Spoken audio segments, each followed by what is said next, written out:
Di depan saya ini ada mantan pendeta apa? Pendeta.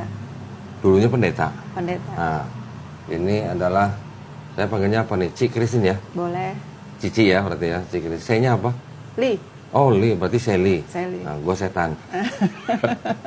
Alhamdulillah, Cik Kristin ini dulunya aktif di GBI, betul ya?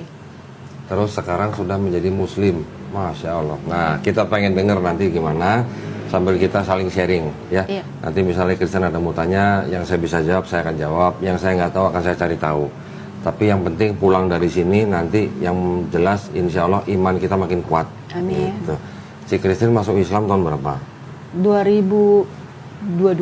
22, Iya. berarti 2 tahun ini ya? 2 tahun. Jalan 2 tahun ya Iya. berarti. Nah, boleh nggak ceritain Cik, dulunya gimana? Kok dari seorang yang aktif di GBI, kok bisa tiba-tiba ke Islam gitu? Sebenarnya lebih ke pengalaman pribadi sih. Terlebih lagi mengenai pernikahan yang saya tidak mendapatkan secara detail hal-hal yang diatur di dalam Alkitab waktu itu ya. Oke. Sampai satu saat saya diundang ke teman saya yang menikah secara Islam. Dan di situ dikatakan bahwa si pihak laki-laki punya kewajiban ini Oke. gitu. Yang mana selama ini saya tidak mendapatkan gitu. Dan di situ mata saya terbuka betapa di dalam Quran dan di dalam Islam itu diatur secara detail gitu. Oke. Nah, dari situ saya mulai mempelajari. Kalau sedemikian diaturnya, berarti hal-hal yang lain juga pasti diatur Iya, kan. betul. Gitu. Di situ saya mulai mempelajari dari sendiri dari YouTube. Widih. Dari YouTube-nya Kak Dodi. Waduh.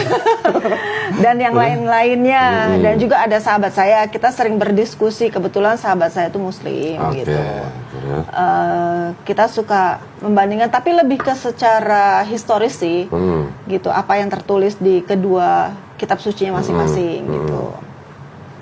Dan sampai suatu saat di dalam peristiwa proses perceraian yang tidak mengenakan itu, jadi di dalam perjalanan saya pulang dari kantor di mobil, saya nangis, saya merasa sendirian dan saya memanggil Tuhan, Tuhan di mana gitu, dan saya bertanya, Tuhan, apakah Engkau Tuhan yang sudah aku kenal sebelumnya dan sebenarnya adalah kesalahan saya yang tidak mendekat kepadanya gitu loh. Jadi saya bertanya, Tuhan tuh mana gitu. Dan pada saat itu sambil nyetir saya berdoa dalam bahasa roh gitu, karena saya kan Kristen GBI ya, karismatik. bahasa roh ya. Bahasa roh. Yang alirannya siraba-raba atau sandal lawas? Terus mohon maaf ya. Ini cuma remind aja gitu. Iya. Dan waktu saya berdoa dalam bahasa roh, ada satu kata yang keluar dari mulut saya yang saya tidak pernah pikirkan, maksudnya tidak pernah terlintas gitu, yaitu hayakalah. Waktu itu saya bacanya seperti hayakalah gitu ya. Saya nggak bisa berhenti ngomong seperti itu. Sambil nangis? Sambil nangis. Terus Sesudah tangis saya reda karena saya kebingungan sendiri, saya telepon teman saya tanya apakah tahu nggak artinya, dan dia bilang nggak tahu. Lalu saya tanya apakah ini salah satu kata yang ada di dalam azan, mungkin saya sering dengar dan mungkin termemori secara nggak langsung, jadi itu keluar, dia bilang bukan. Lalu saya cari di Google kok. Terus dapat artinya? Dapat artinya. Artinya mungkin saya lafalnya salah waktu itu. Sebenarnya adalah hayakallah. Itu adalah salam yang artinya ada 4. Akulah yang akan melanggengkan rezekimu, akulah yang akan memperbaiki hidupmu, akulah yang akan membuat engkau dekat kepadaku, dan akulah yang membuat hatimu senang. Masya Allah. Gitu. Cuman satu kata itu ya? Cuman satu kata itu. Terus setelah Cik Kristin tahu arti itu, gimana? Saya merasa itu kaget, tapi juga kayak ngerasa wow, ini seperti seseorang satu orang pribadi yang benar-benar memperkenalkan dirinya kepada saya dengan bukan dengan nama tapi dengan saya merinding. terus aduh merinding. Tapi dengan kebesarannya dan dengan fungsinya dia yang ada di dalam hidup manusia gitu loh. Dan semua itu berkesinambungan keempat hal itu. Tapi sebelum Cik Christine mengucapkan kata itu, sebelumnya apa Cik Christine pernah dengar dari YouTube apa dari apa Nggak gitu? pernah kok. Nggak pernah. Boleh dicek aja di Google artinya apa. Mungkin nggak banyak orang juga yang tahu. Iya. Terus setelah itu baru dimulai perjalanan Cik Christine untuk ke Islam. Jadi saya semakin curious kan kok. Jadi saya mempelajari tuh apa sih bedanya. Hal yang pertama saya pelajari adalah tentang Yesus di dalam Quran gitu. Terus saya ngeliat, wah ini seperti ada satu missing link yang kalau misalkan dibikin jadi satu puzzle tuh sebenarnya inilah yang tidak tertulis di dalam Alkitab waktu itu kan.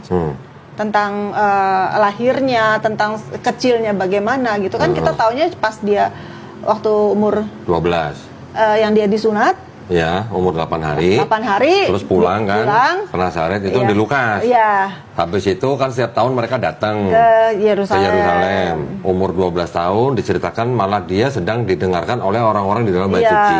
Setelah itu nggak ada cerita. Nggak ada kan. Sampai dia kemudian melayani gitu ya, umur 30 tahun. 30 tahun. Terus? Gitu.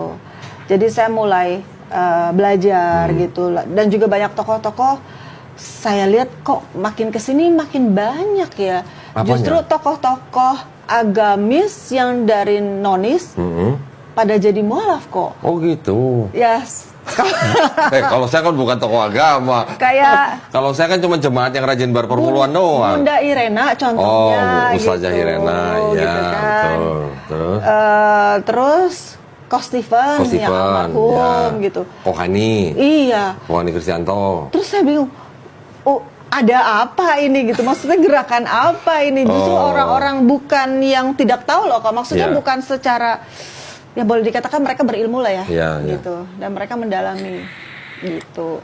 Dari situ malah Cik Christine penasaran dong. Iya. Ini kenapa banyak orang masuk Islam gitu? Iya. Terus sampai ke Islamnya prosesnya gimana? Sampai ke Islamnya karena saya cari tahu, saya suka dengerin Zakir Naik. Zakir Naik, Masya Allah. Dokter Zakir Naik ya? Dokter Zakir Naik, ya. Terus wah, sama juga berarti sama saya nih. Korban Dokter Zakir Naik gitu. Alhamdulillah ya berarti ya. Alhamdulillah. Jadi terus? apa ya kok semakin jadi pengen tahu banyak gitu. Dan juga suka mendengarkan cerita-cerita bagaimana orang tuh mualaf gitu. Maksudnya setiap pribadi tuh berbeda-beda dan itu kayak membuat saya wow, ternyata ya berjuta-juta cara bagaimana orang bisa revert kembali. Revert betul. Iya, kembali kepada fitrahnya ya. Iya, betul. Gitu. Betul sekali. Kembali ke fitrah, nggak pindah agama. Iya. Jadi kita sebenarnya itu bukan pindah agama, kita kembali ke fitrah manusia. Fitrah manusia adalah muslim.